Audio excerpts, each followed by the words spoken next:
Hi guys, welcome back to the channel. In today's video, I'm going to show you how we can cut music in Capcut.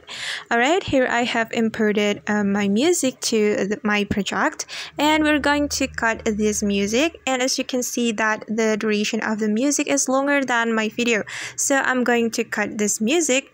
First of all, we can place this separator to the part of the music that we want to cut.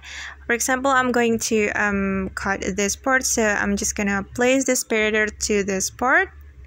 After that, we can click on the music like this until the section is active, and after that we can click on split option, and we can choose delete to remove the unwanted part of our music.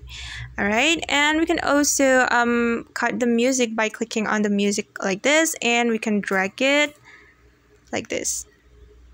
Alright, that's so easy, guys.